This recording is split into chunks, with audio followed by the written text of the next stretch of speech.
मागच्या वेळेस 2.5 वर्षांनी ज्यावेळेस एकनाथराव शिंदे साहेब राज्याचे मुख्यमंत्री झाले आणि त्यावेळेस तुम्हाला भारतीय जनता पक्षाच्यामुळे अध्यक्षपदाची संधी त्या ठिकाणी मिळाली।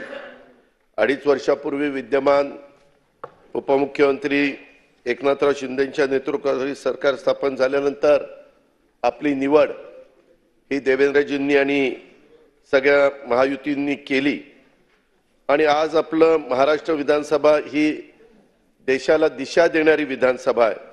या विधानसभेत जेव्हा कायदेशीर पेच प्रसंग उभा राहिला तेव्हा फक्त महाराष्ट्राचं लक्ष इथं नव्हतं, उभ्या भारताचं आणि विधिमंडळ जेवढी काही कामं करतात त्या सगळ्यांचं लक्ष तिथं होतं, कारण आपलं हे कायदेमंडळ आहे।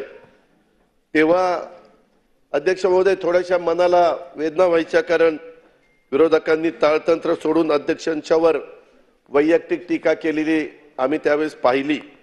पण अशा काळात देखील आपण आपला संयम न सोडता कायदेशीर प्रक्रिया पूर्ण करून ऐतिहासिक निकाल या बाबतीमध्ये दिला आणि आपण दाखवलेला संयम हा महाराष्ट्राच्या विधानसभेला परंपरेला साजेसा अशा प्रकारचा होता।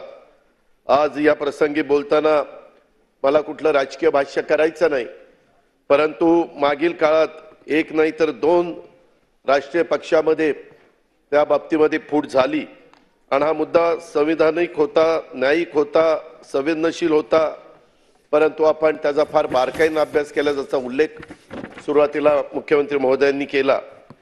आणि एक निष्णात वकील असल्यामुळे आपल्याला न्यायालयीन प्रक्रियेबद्दल दांडगा अनुभव होता आणि अनुभव आणि कायदेशीर विद्वत्ता यामुळे आपण अतिशय कौशल्याने हा विषय हाताळलेला सर्वांनी पाहिला।